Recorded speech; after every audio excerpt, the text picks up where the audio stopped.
अच्छा अमरीन, वापस मैं आप पे आना चाहती हूँ। डॉक्टर साहब मैं आप पे आऊँगी। मुझे बताइए अमरीन कि क्यों ये इसका मतलब लोग आपके पास आना बंद कर दें? आप क्यों चाह रही हैं कि मेरी कोई बदनामी हो जाए? नहीं, मैं बिल्कुल आपको क्लियर करना चाहती हूँ, बार बार चाहती हूँ कि आप क्लियर हों कि अमरीन एक इतनी अच्छी मैं इसलिए नहीं कह रही कि यहाँ बैठी हुई हैं, मैं कहीं और भी बैठी होती हूँ तो मैं ज़रूर बात करती हूँ कि अपने क्लाइंट्स के साथ, अपने पेशेंट्स के साथ she is very nice. Plus देखें, हर बंदा चाहता है कॉन्फिडेंशियल रहना हर चीज़ में, और ये डॉक्टर की ड्यूटी होती है, चाहे वो ब्यूटी एक्सपर्ट है, चाहे वो आप हैं या आप हैं डॉक्टर, सबकी एक अपनी ड्यूटी है। मेरी एक अपनी रिस्पॉन्सिबिलिटी, अगर मुझसे कोई आके होस्ट या होस्ट से कुछ कह रहा है तो मुझे उसकी बात रखनी है। अब अगर कोई आपको एग ऑन करे, ये गलत बात। मुझे आप बताएं, आप मुझे एक दिन पहले जैसे नादिया खान का जो शो था उसमें वो मेरी मेरी क्लाइंट भी है ना, तो अगर आप मुझे एक दिन पहले फ़ोन करके बोलें कि कल हम एक्सोसोम्स पे बात करेंगे and the topic will be exosomes and Neelam Munir, तो मेरा काम है कंसेंट लेना कि नीलम बिल्कुल, और ये बहुत अच्छी बात है कि आप कंसेंट लेके आपने कंसेंशुअल किया था। मैंने कहा Neelam am I allowed because you have given us a video, paid video थी एक जो उन्होंने हमारे पेज पे दी हुई है ओपनली एक्सोसोम्स की, तो मैंने कहा can I talk about it? इसने कहा हाँ श्योर, बात कर लीजिएगा, बस एक्सोसोम्स की ख्याल रखिएगा।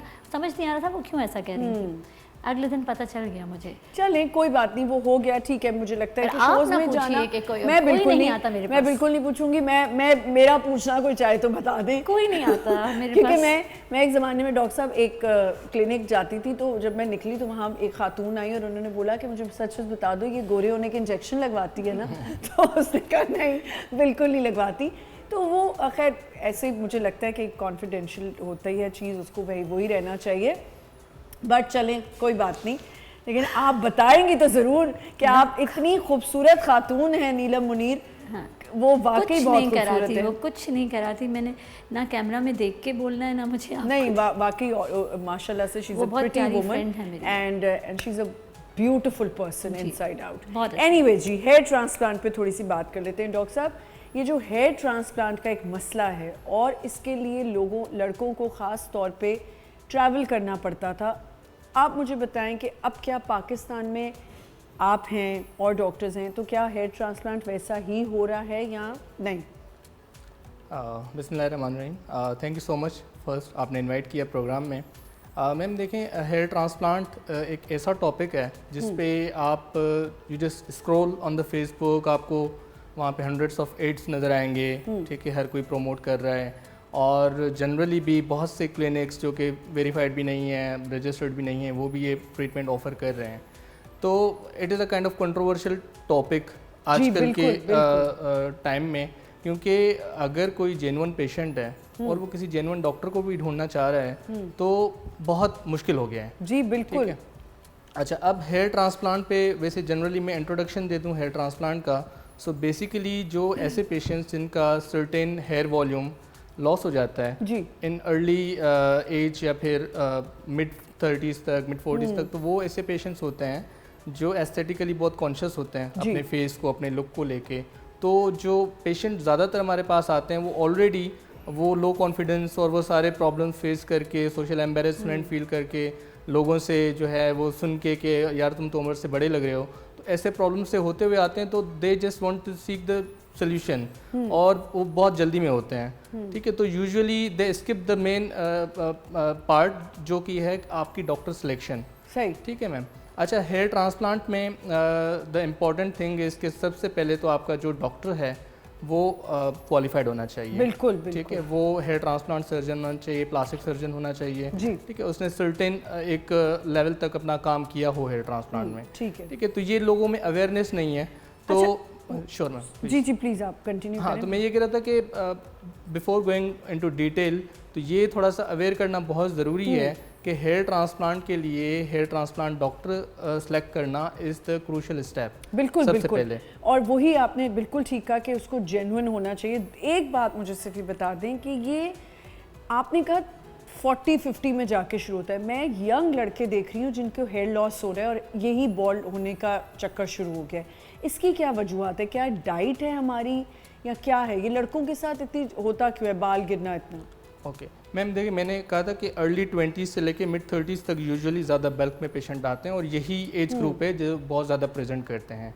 जब वजूहात पे हम आ जाते हैं तो जो मोस्ट कॉमन रीज़न है दैट इज़ एंड्रोजेनिक एलोपेशिया। ठीक है। वो एक फैमिलियल कंडीशन है, फैमिलीज़ में रन करती है, जेनेटिक्स से उसका रिलेशन है। उसके अलावा पुअर डाइट, एंजाइटी, आपकी डिप्रेशन। डॉक्टर साहब आदमी कौन सी एंजाइटी लेते हैं? मैम है ही ऐसी है तो ही कोई बच्चों को एंजाइटी आजकल नहीं है।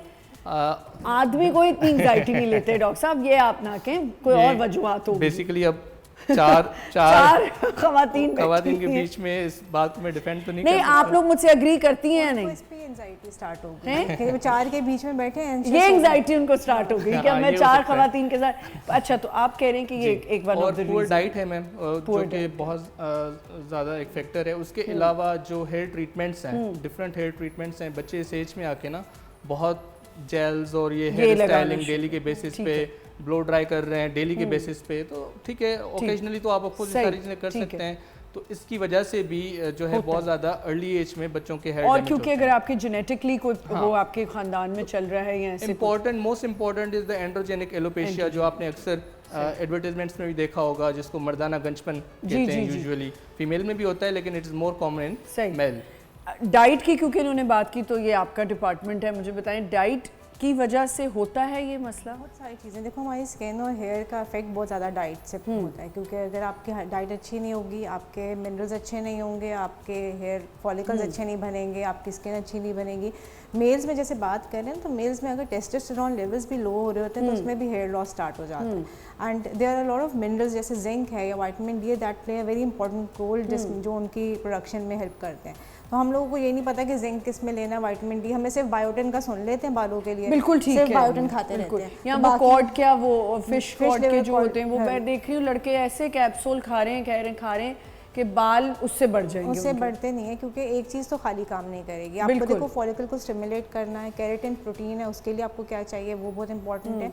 उसकी एब्जॉर्प्शन होना बहुत इंपॉर्टेंट है। कोलाजन खाई जाएंगे तो एब्जॉर्ब ही नहीं हो रही जिसम में। डॉक्टर साहब हमने तो 3 महीने से खा रहे हैं, कोई फ़ायदा नहीं।